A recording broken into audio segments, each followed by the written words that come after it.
Bakounine, qui est l'anarchiste par excellence, était un antisémite carabiné. Il faut quand même que vous vous cultiviez un peu, bande de crétins.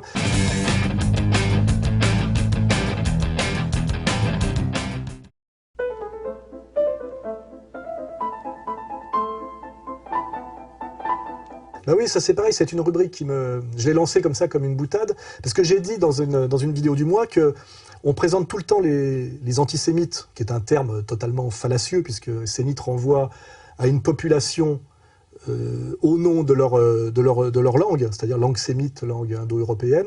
Donc la majorité des sémites sont les musulmans, aujourd'hui montrés du doigt, et le peuple palestinien.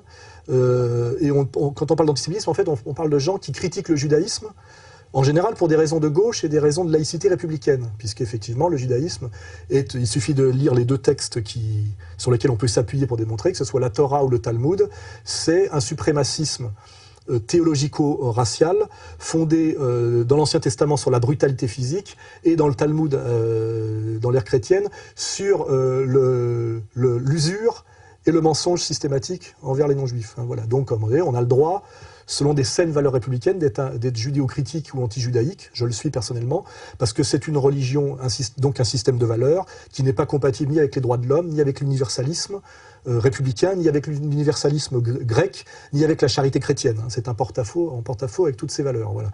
Donc j'avais dit, c'est assez agaçant de traiter d'antisémites, et donc de crétins, parce que c'est ça qu'on nous dit, et de salopards, et d'extrémistes de droite, finalement, des gens qui critiquent le judaïsme pour des raisons de gauche évidente. Voilà. Et j'avais bien fait remarquer qu'il n'y avait pas de philosémite avant 1945. Le philosémitisme obligatoire systématique est venu finalement de la parenthèse hitlérienne, sur laquelle il faudrait réfléchir à qui profite le crime, n'est-ce pas? Et j'avais dit ça comme une boutade, et effectivement, les gens sont tellement lobotomisés qu'ils avaient du mal à le croire. J'ai dit non seulement il n'y a pas d'antisémite il n'y a pas de philosémite avant 1945, mais les rares philosémites qu'on trouve le sont pour des raisons antisémites. J'avais fait remarquer Nietzsche. Nietzsche est philosémite parce qu'il admire les juifs pour leur capacité à mépriser l'homme, c'est-à-dire le goy, et pour leur constance dans la haine. Donc c'est pas... voilà.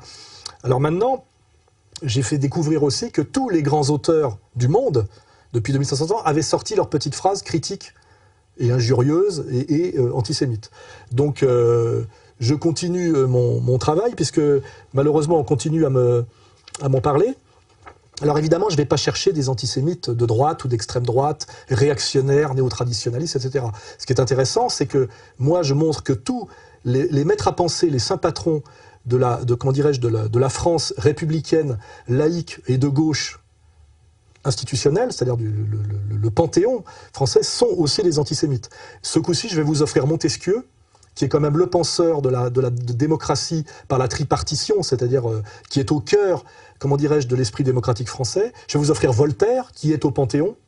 Je pense que M. Prasquier devrait demander que Voltaire soit sorti physiquement du Panthéon, car c'est un antisémite hystérique qui est au niveau de son antisémitisme, il est au niveau de bagatelle pour un massacre. Et dans la drôlerie et dans la méchanceté. Il faut le savoir, c'est vérifiable. Je vais vous sortir Balzac, qui est le plus grand écrivain français de l'ère du roman, quoi. C'est le grand romancier français. Je vais vous sortir Michelet, qui est l'historien de la Troisième République. Hein. C'est pas Bainville. Michelet et Jules Verne, qui est aussi un progressiste, par définition. Hein. Donc j'y vais.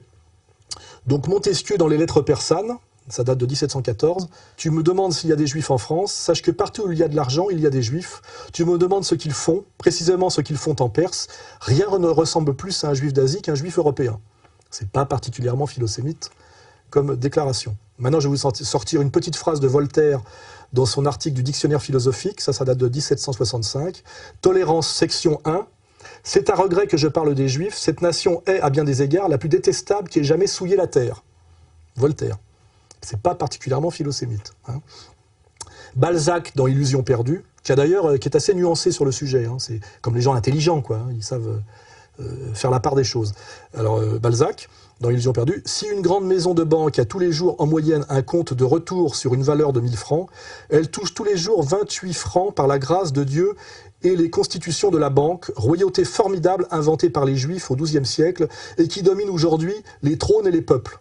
C'est une phrase totalement antisémite, avec laquelle d'ailleurs est totalement d'accord Attali, quand il le revendique. Hein. On verra comment d'ailleurs Attali a entièrement pompé dans les Juifs le monde et l'argent, le bouquin de Werner Sombart que nous rééditons, qui s'appelle « Les Juifs et la vie économique », qui est le livre le plus sérieux sur cette question voilà, du rapport entre les Juifs et le capitalisme et la domination par l'argent. Hein, voilà.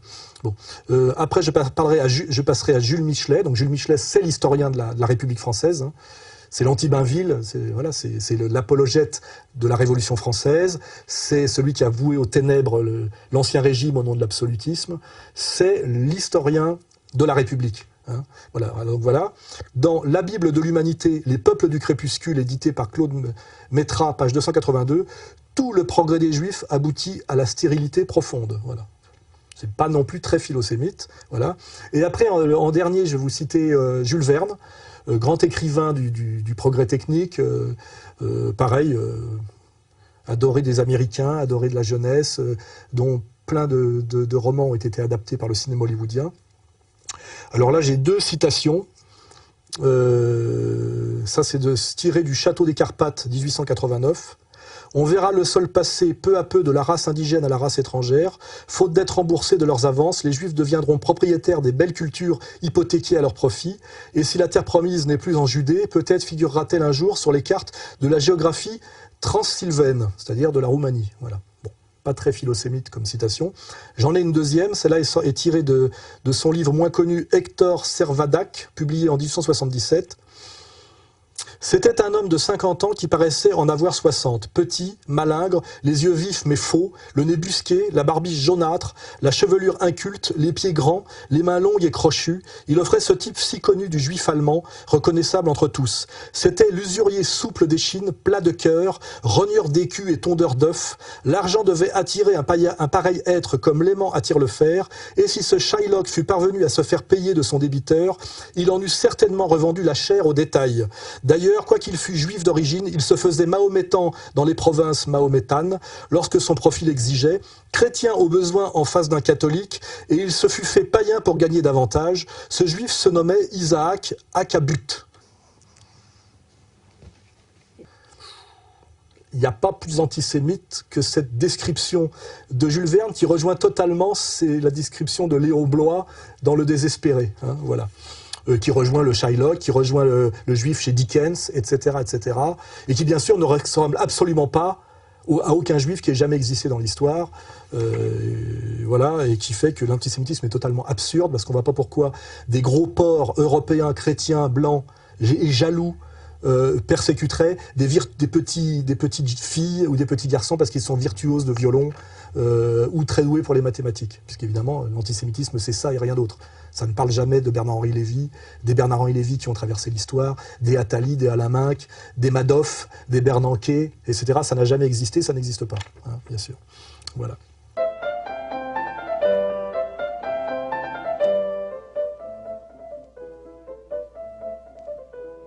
Je le répète une fois de plus, je fais un travail de pédagogie, de vérité historique, d'ironie par rapport à une réalité stupide et délirante, mais je sais faire la part des choses. Hein, voilà. Donc là, je dis qu'effectivement, on peut aussi trouver des auteurs philosémites qui reconnaissent effectivement des qualités, ces qualités indéniables comment dirais-je, de communauté sûre d'elle-même et dominatrice. Et là, j'en ai trouvé un, c'est assez drôle, c'est un lecteur qui me l'a envoyé, après Nietzsche, c'est ce qu'on appelle le philosémite pour de mauvaises raisons. J'en ai trouvé un excellent, c'est Arthur de Gobineau. Alors lui, il dit beaucoup de bien des Juifs, malheureusement pour nous tous, c'est considéré comme l'inventeur du racisme. Hein. Il est l'auteur de l'essai sur l'inégalité des races humaines, 1853-1854, et je vais vous dire ce qu'il dit des Juifs, lui il en fait l'apologie, il dit « Les Juifs se trouvaient dans une position analogue, entourés de tribus parlant des dialectes d'une langue patente de la leur, et dont la plupart leur tenaient d'assez près par le sang. Ils devancèrent pourtant tous ces groupes. On les vit guerriers, agriculteurs, commerçants. On les vit sous ce gouvernement singulièrement compliqué, où la monarchie, la théocratie, le pouvoir patriarcal des chefs de famille et la puissance démocratique du peuple, représentés par les assemblées et les prophètes, s'équilibraient d'une manière bien bizarre, traverser de longs siècles de prospérité et de gloire, et vaincre par un système d'émigration des plus intelligents les difficultés qu'opposaient à leur expansion les limites étroites de leur domaine. Et qu'était-ce encore que ce domaine? Les voyageurs modernes savent au prix de quels efforts savants les agronomes israélites en entretenaient la factice fécondité. Depuis que cette race choisie n'habite plus ces montagnes et ces plaines, la pluie où buvaient les troupeaux de Jacob est comblée par les sables, la vigne de Naboth a été envahie par le désert, tout comme l'emplacement du palais d'Achab par les ronces. Et dans ce misérable coin du monde, que furent les Juifs? Je le répète, un peuple habile en tout ce qu'il entreprit, un peuple libre, un peuple fort, un peuple intelligent, et qui, avant de perdre bravement les armes à la main le titre de nation indépendante, avait fourni au monde presque autant de docteurs que de marchands.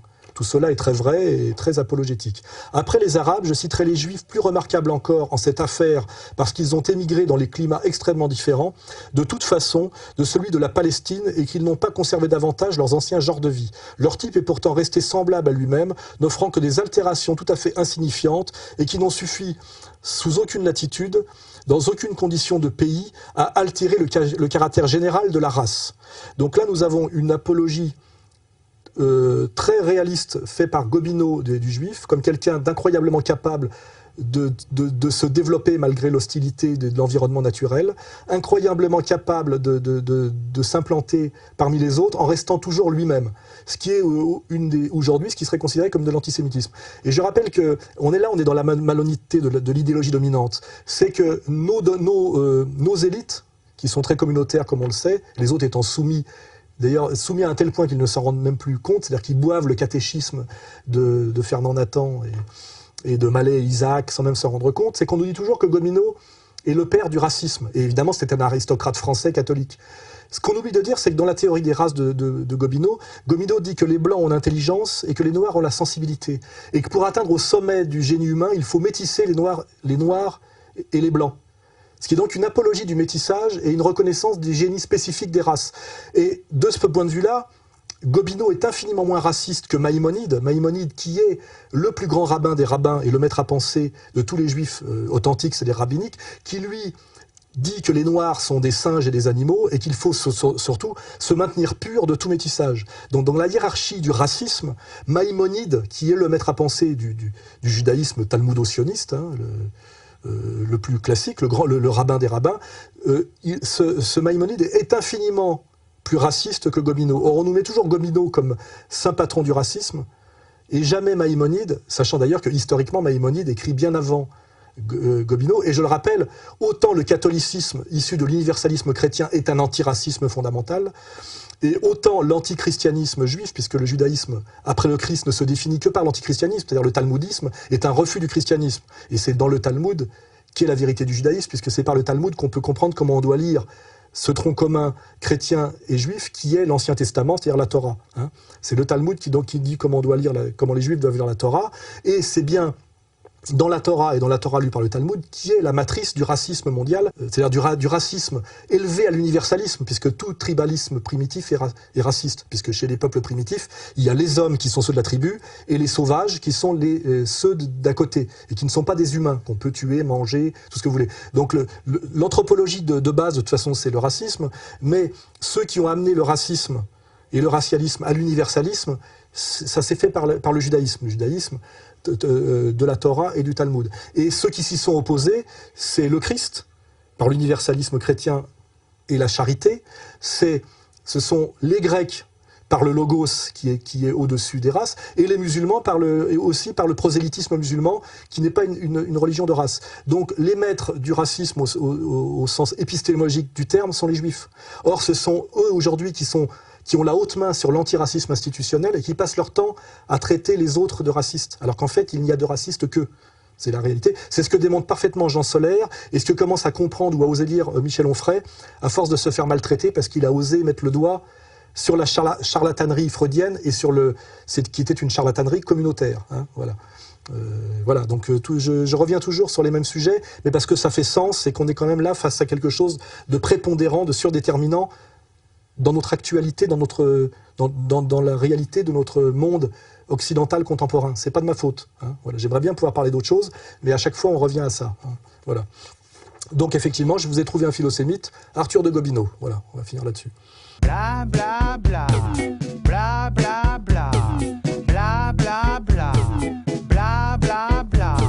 Bon alors, pour finir sur ce sujet, comme je suis obligé de répondre aux gens qui commentent, alors à chaque fois que je dis qu'il n'y avait pas de philosémites avant-guerre et que tous les penseurs de l'histoire de l'humanité, d'où qu'ils viennent, ont un point commun finalement, une convergence universelle qui est leur égal antisémitisme, toujours d'ailleurs pour les mêmes raisons, avec le même constat. C'est quand même assez... même Bernard Lazare on avait tiré des conclusions. Hein, Bernard Lazare qu'on réédite, hein, parce que bizarrement c'est un grand juif au sens très respectable du terme, il est très peu réédité, ce qui est assez bizarre. De même qu'Otto Weininger, voilà, bon, ça c'est un autre sujet. Alors là, il y a deux commentateurs qui ont voulu faire les malins, qui m'ont dit « Oui, vous dites des bêtises », parce qu'évidemment je ne dis que des bêtises, comme le fait bien remarquer Jean Robin, comme philosémite, il y a, alors ils m'ont mis Barès et Bakounine. Barès et Bakounine. Alors c'est amusant. Alors Barès, c'est pas totalement faux. Au moment de la guerre de 14, où il est parti dans une hystérie cocardière qui déshonore relativement le Barès respectable d'avant, qui était un penseur de gauche, hein, il faut bien, un nationaliste de gauche. Effectivement, Barès s'extasie sur le patriotisme des Juifs français pendant la guerre de 14. Donc effectivement, il n'est pas très antisémite. Maintenant, si vous voulez savoir si Barès est un philosémite, vous demandez aux leaders de la communauté juive. Hein. Pour M. Prasquier, Barès est un ignoble penseur d'extrême droite. Hein. Et comme là, moi je vais toujours au texte, je vais vous lire quand même une Scène et doctrine du nationalisme de 1902 de Barès. Donc voilà, Barès est-il philosémite? Je vais vous laisser juger après la lecture de sa prose. Les Juifs n'ont pas de patrie au sens où nous l'entendons. Pour nous, la patrie, c'est le sol et les ancêtres, c'est la terre de nos morts. Pour eux, c'est l'endroit où ils placent leur plus grand intérêt. Leurs intellectuels arrivent ainsi à leur fameuse définition, la patrie, c'est une idée. Mais quelle idée? Celle qui leur est la plus utile est par exemple l'idée que tous les hommes sont frères, que la nationalité est un préjugé à détruire, que l'honneur militaire pue le sang, qu'il faut désarmer et ne laisser d'autre force que l'argent, etc. Là-dessus, faut-il les appeler sales juifs ou première aristocratie du monde? Vous en penserez ce que vous voudrez, selon votre tempérament et selon les circonstances. Ce n'est point intéressant, mais vous ne nierez point que le juif ne soit un être différent. Voilà.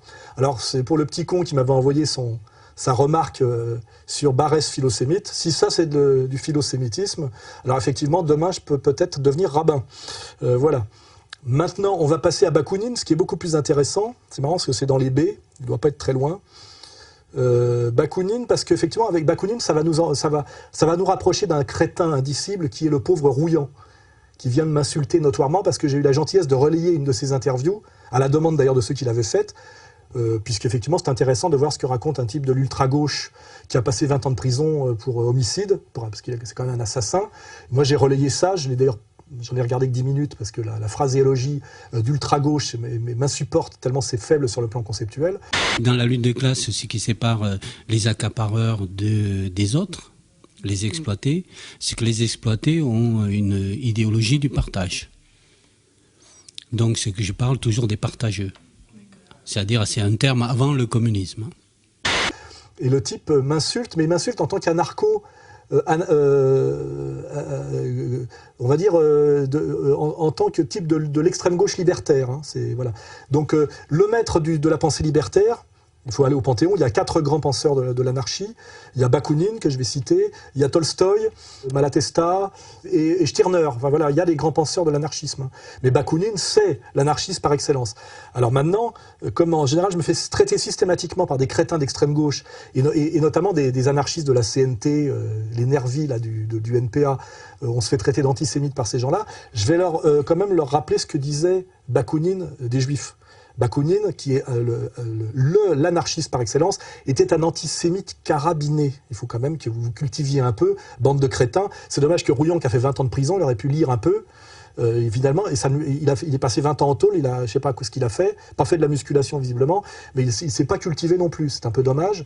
J'ai beaucoup de compassion pour ce pauvre type, dont je rappelle qu'il a été entièrement manipulé par les services dans le règlement de compte de l'affaire de l'atome, français et la conséquence qu'a eu la révolution islamique d'Iran sur l'histoire de l'atome. En fait, il a été manipulé par les services pour assassiner des types dans une histoire de règlement de compte franco-irano-irakien. Donc c'est un crétin à manipuler, et en plus je pense qu'il l'a fait pour de l'argent, et qu'il faudrait quand même qu'il en rabatte un peu. Intellectuellement c'est un crétin, Politiquement, c'est un imbécile. C'est aussi un manipulé de A à Z. C'est un assassin, faut pas oublier. Et son analyse du monde est d'une misère, d'une pauvreté. On le verra d'ailleurs par l'injure qui fait des Soraliens. On dirait un ado du NPA ou de la CNT de 18 ans. Le projet de ce sinistre individu est bien connu. Il est ancien et il remonte aux années de la peste brune. Il est tout simplement réactionnaire. Aucune discussion n'est possible avec la racaille réactionnaire qui crève. Le type a 60 balais et quand même un parcours qui aurait pu lui permettre de réfléchir un peu. Alors pour Rouillant et pour les crétins anarchistes de la CNT et globalement tous ces petits cons d'extrême gauche qui veulent me donner des leçons, soit de marxisme, soit d'antifascisme, etc., je vais quand même leur citer Bakounine. Hein. Je pourrais citer d'autres choses, mais je vais pas. Il y en a des tonnes et des tonnes, mais je vais citer un truc pas trop long. Alors, c'est Lettres aux internationaux de Bologne, 1872. Les Juifs constituent aujourd'hui en Allemagne une véritable puissance, inquiets, nerveux, curieux, indiscrets, bavards, remuants, intrigants, exploitants comme le sont les Juifs partout, agents de commerce, bellétristes, politiciens, journalistes, courtiers en littérature en un mot, en même temps que courtiers de finance, ils se sont emparés de toute la presse de l'Allemagne, à commencer par les journaux monarchistes les plus absolutistes et, depuis longtemps, ils règnent dans le monde de l'argent et des grandes spéculations financières et commerciales, ayant ainsi un pied dans la banque. Ils viennent de poser ces dernières années l'autre pied dans le socialisme, appuyant ainsi leur postérieur sur la littérature quotidienne de l'Allemagne. Eh bien, tout ce monde juif qui forme une seule secte exploitante, une sorte de peuple sensu, un parasite collectif dévorant et organisé en lui-même, non seulement à travers les frontières des États, mais à travers même toutes les frontières d'opinion politique, ce monde est actuellement, en grande partie du moins, à la disposition de Marx d'un côté et des Rothschild de l'autre. Alors ça, c'est une déclaration de Bakounine, qui est le maître de l'anarchisme, et elle rejoint totalement la vision des Juifs d'Hitler dans Mein Kampf. Donc, à tous les petits crétins libertaros extrême gauche qui pensent qu'ils sont des anarchistes et qui se réclament de Bakounine, y compris M. Rouillant, il faudrait soit qu'ils changent de crèmerie, soit qu'ils se posent des questions sur leurs bêtises, et surtout qu'ils arrêtent de traiter les gens comme moi d'antisémites. Hein, au nom de Bakounine, voilà, parce que moi j'en suis pas là, hein, très très loin, hein, voilà.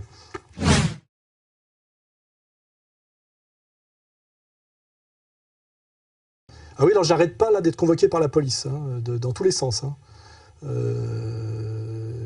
Voilà, on me convoque, voilà. Alors à cause de la plainte d'Alliot, je l'ai dit, à cause de la plainte d'un anarcho extrême gauche de Toulouse, que je soupçonne de m'envoyer des menaces de mort. J'en ai encore reçu une hier, tiens. Toujours du même. Hein. Et j'arrive pas à ce que la police fasse son travail, c'est-à-dire de loger le type qui me menace de mort systématiquement depuis la mairie de Toulouse. Hein, voilà. Mais, donc c'est moi qui suis convoqué par la police pour être interrogé, parce que je traite M. Alliot de crétin quand il va s'extasier sur les colonisations de Cisjordanie et qui fait perdre du coup la députation à Marine Le Pen. Je me fais convoquer par la police parce que je demande qu'on arrête de m'envoyer des menaces de mort de la mairie de Toulouse et que je soupçonne quelqu'un après avoir fait un travail d'identification qui me paraissait relativement cohérent et fondé. Donc voilà, effectivement, la pression monte. Hein.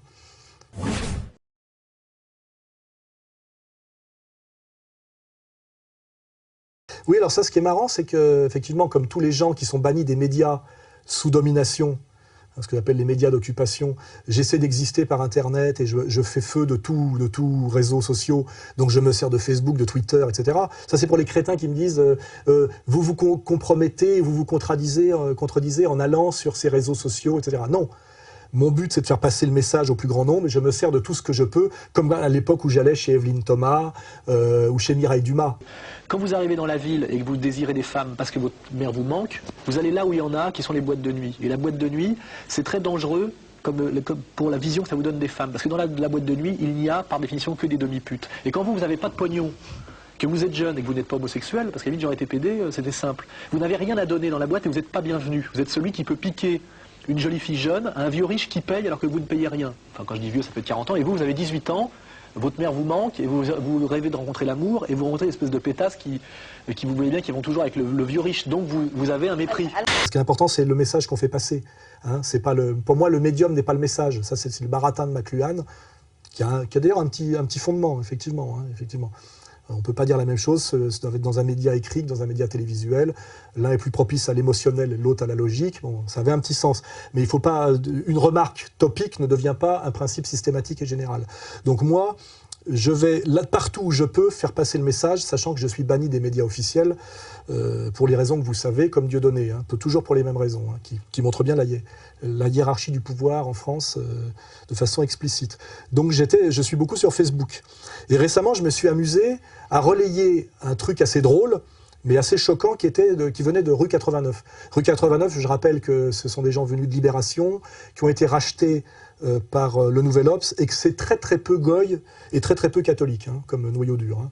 Voilà. Et donc, il faisait l'apologie d'un truc étrange, qui s'appelle la Fistinière, qui est un endroit à la campagne, espèce de relais château ou d'hôtel, où les gens vont se faire fister, c'est-à-dire coller des bras dans le cul. Hein, voilà.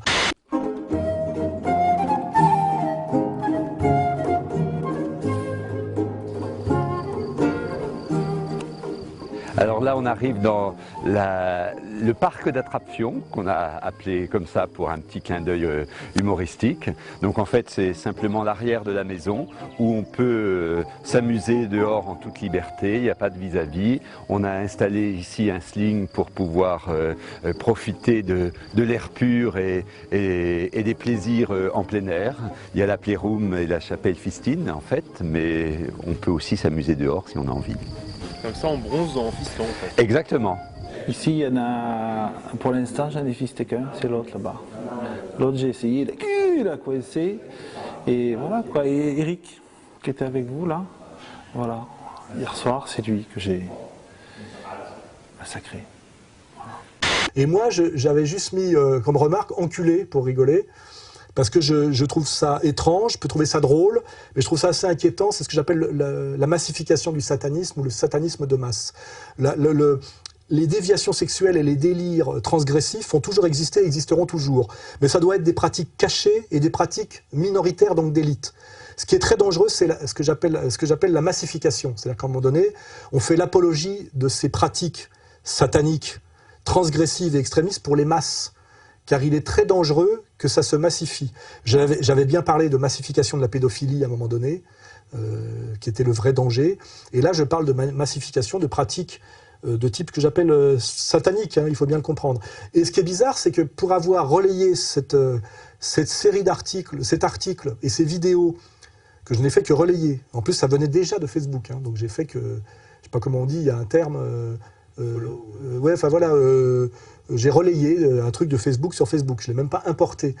Et en mettant enculé, ce qui est un terme objectif, quand on se met un truc dans le cul, ça s'appelle enculé. Je rappelle que ce qui définit radicalement l'homosexualité, c'est la sodomie. Hein, c'est quelque chose qui se passe autour du trou du cul. C'est pas de ma faute si des gens, au lieu de se définir face aux autres dans la société par leur profession, leur religion, leur origine de classe, c'est-à-dire plombier, bourgeois, catholique, se définissent par une pratique sexuelle qui consiste à pénétrer un anus ou à se faire pénétrer l'anus. Ontologiquement, un homosexuel est quelqu'un qui se définit comme enculé ou comme enculeur. C'est leur problème. C'est eux qui décident de se montrer comme ça aux autres. Donc quand je mets enculé, ce n'est une fois de plus pas une diffamation, c'est un constat. Effectivement, tout ça tourne autour du trou du cul. Ce qui n'est pas un lieu qui, dans aucune civilisation, puisque c'est le lieu des fesses, de la défécation, qui n'est pas un lieu sanctifié ni sanctifiable. Hein. Le regard peut être sanctifié, parce que c'est le miroir de l'âme, l'oreille, parce que c'est par là que rentre la musique, la bouche, parce que c'est le lieu de l'expression de la fonction symbolique qui s'appelle le langage, mais le trou du cul est quelque chose qui se situe au bas de l'échelle des valeurs, au bas de l'échelle corporelle, parce que c'est par là que sort la merde. Voilà. Donc quand on se définit par le trou du cul, c'est un positionnement qui veut bien dire quelque chose sur le plan politique, symbolique. Voilà. Donc, et je ne fais que le constater. Donc ce qui est étrange, c'est que relayant cette apologie de la fistinière, on remettra le lien pour que les gens regardent ce que c'est, apologie faite par Rue 89 pour leur faire de la publicité, pour leur ramener du monde, où on explique qu'on jouit 10 fois plus en se faisant coller un point dans le cul que par l'orgasme traditionnel. Enfin, il y a vraiment un prosélytisme de quelque chose qui est non seulement de l'ordre de la malsanité intégrale, mais en plus qui touche à la pratique illégale de la médecine, puisqu'il faut faire des lavements, etc. etc. C'est-à-dire qu'à un lieu auquel je ne m'oppose pas, parce que je pense que la transgression existe, et je suis un lecteur du Marquis de Sade, mais que ça soit, on en fasse l'apologie pour les masses, et qu'on tourne ça à la gaudriole, et qu'on comment dirais-je, quelque part même, on dédiabolise le truc, me paraît éminemment malsain sur le plan idéologique et politique, et je ne sais pas quel est là-dedans la vision de rue 89. Hein. Il y a toujours cette entreprise de comment dirais-je, de démoralisation globale de la société et de démoralisation de masse. Maintenant, je prends beaucoup de plaisir, autant avec un garçon homo que plus qu'avec un hétéro, où je trouve qu'on s'ennuie. Ça se passe tout dans le regard. Tu es dedans le garçon et tu es là, tu te dis je veux qu'il jouisse, je veux qu'il se rappelle de ma main, je veux qu'il se rappelle de moi. Ça m'a beaucoup excitée et maintenant je prends beaucoup de plaisir, autant avec un garçon homo que plus qu'avec un hétéro, où je trouve qu'on s'ennuie. Alors pour en revenir à ça, résultat des courses, j'ai été banni pendant 3 jours de Facebook pour incitation à la haine. C'est-à-dire que d'avoir ricané sur l'apologie et la propagande pro-fistinière, avec la chapelle Fistine hein, et tout ça. Alors voilà, nous sommes dans la salle de jeu de la chapelle Fistine. Alors, comme vous voyez par sa forme, ça nous a rappelé ça, donc c'est pour ça qu'on lui a donné ce petit nom. Et ça, c'est les fresques que Victor le graphiste a bien voulu nous faire. C'est notre Michel-Ange. Et là, donc, il y a tous les supports pour pouvoir s'amuser. Toujours cet anticatholicisme rabique de la maçonnerie, des enculés et de la communauté dont on n'a pas le droit de parler, parce que c'est toujours très anticatholique hein, tout ça. Je découvre de plus en plus la haine anticatholique depuis 1789 et qu'en réalité, nous sommes face à une entreprise systématique de haine anticatholique qui renvoie également qui m'amène à une lecture aujourd'hui différente de l'affaire Dreyfus. L'affaire Dreyfus est une entreprise de haine anticatholique. Hein. C'est pas une entreprise antisémite du tout, c'est l'inverse. Hein. On est toujours dans l'inversion accusatoire et dans l'inversion transfert systématique. Donc j'ai été banni pendant 3 jours de Facebook pour incitation à la haine. Vous voyez ? Et ce qui est étrange, c'est que en contravention totale avec les règlements internes de Facebook, au bout de 3 jours, j'ai en apparence récupéré mes pages, mais je n'ai jamais récupéré le droit de commenter les commentaires et jamais récupérer le droit de répondre à mon courrier. C'est-à-dire que, illégalement, Facebook m'empêche de fonctionner. Et là, je me doute bien que Facebook est sous contrôle et qu'aujourd'hui, les gens qui se servent de Facebook pour faire autre chose que de la dragouille stupide et de la démoralisation bébête et qui s'en servent effectivement pour faire de la pédagogie ou de l'intelligence critique, sont finalement mis sur la touche par Facebook. Donc j'aimerais bien savoir comment fonctionne Facebook. J'aimerais même demander à un avocat comment se fait-il que je peux être banni, empêché de faire fonctionner Facebook sans aucune justification aujourd'hui, puisque ça fait 3 semaines que j'attends de pouvoir avoir le droit de commenter les commentaires qui sont sur ma page et répondre à mon courrier. Donc je le dis pour les gens de Facebook, par ma page publique et par ma page privée, je ne peux plus vous répondre, je ne peux plus commenter vos commentaires. J'ai créé une nouvelle page, je verrai bien combien de temps ça durera. Mais voilà, Facebook me bannit. Effectivement, parce que je traite des enculés d'enculés, ce qui était quand même assez paradoxal. Voilà. Mais pas inexplicable quand on a la vision globale que j'ai, ce que j'ai compris et ce que je vous fais comprendre chaque mois un peu plus. Voilà. And then what happens, even poo-poo comes out. The other poo-poo's out, and then they eat the poo-poo. The other one they do is they have a sex practice called fisting, where they insert their hand into the other man's hand, and it goes into the anus all the way. And it is so painful, they have to take drugs, but they enjoy it.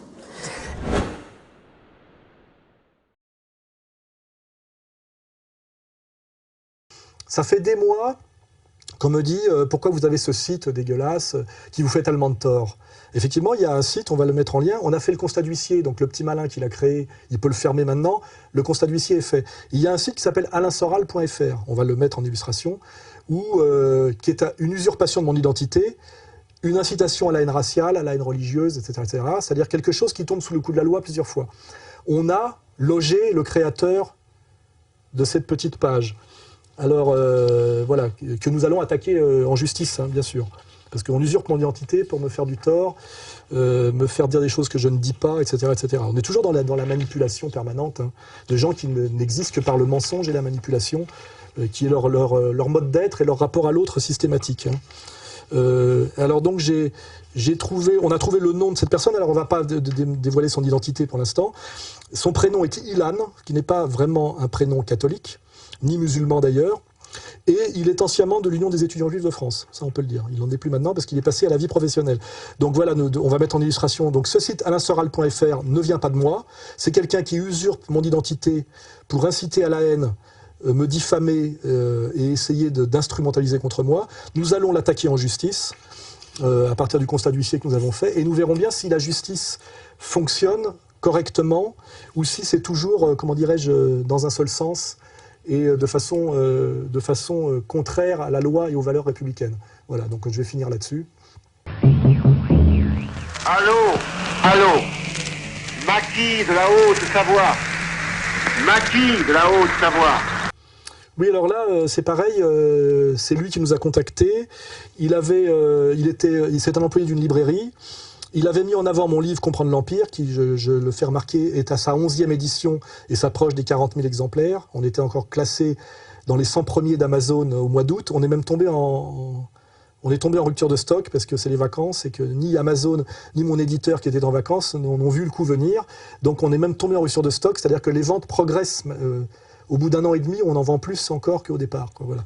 Donc c'est un livre qui est rentré dans la liste des meilleures ventes de l'Express et du Nouvel Obs. C'est un livre qui n'est pas interdit, et c'est un livre qui a, sur 132 critiques sur Amazon, genre 125 critiques dithyrambiques. Et c'est un livre qui m'a valu les félicitations téléphoniques d'anciens ministres. C'est un livre aujourd'hui qui est traduit par les Coréens du Sud, qui vient de sortir en Russie, et qui va sortir en portugais et en italien. Voilà. Hein, c'est un livre reconnu comme un livre de haute qualité. Voilà. Et ben, ce petit libraire, ce petit employé de librairie, sur une plainte, a été convoqué par sa hiérarchie et est en train d'être renvoyé de son boulot pour faute grave, pour avoir conseillé la lecture et donc l'achat de mon livre dans cette librairie. Alors, au début, j'avais pas dit, on a déjà communiqué dessus, mais j'avais pas dit qui c'était. Alors, il s'agit, puisque tout ça ça finira au prud'homme, il s'agit de la librairie de Citre, qui est située au 9-11 Grand Rue à Grenoble, voilà. Donc à Grenoble, cette librairie de Citre vire un de ses employés, parce que cet employé a conseillé d'acheter mon livre, effectivement, qui n'est condamné par aucun procès, qui est édité et distribué par Interforum, qui est un best-seller de l'année. On mettra sans doute ce qui lui est reproché, c'est-à-dire les phrases d'incitation à la lecture de livres extrémistes ou je sais pas trop quoi. Je pense pas que là-bas les livres de Bernard-Henri Lévy soient bannis. Je pense pas que La guerre sans l'aimer aurait valu le renvoi de l'employé de librairie, alors que c'est une apologie de la haine, de la guerre et de la destruction systématique. C'est combien, 160 000 morts, je crois, en Libye? Bernard-Henri Lévy, moi j'ai pas de sang sur les mains. Bernard-Henri Lévy, depuis 25 ans, fait assassiner des gens en Bosnie, au Kosovo, en ex-Yougoslavie, en Irak. Il a été de tous les appels à la guerre, en Afghanistan, en Libye, etc. Mais ces livres ne sont sans doute pas interdits par la librairie de Citre, 9-11 Grand Rue à Grenoble. Voilà. C'est une entreprise lyonnaise, je crois. Donc, voilà. Donc nous soutenons ce jeune employé de librairie.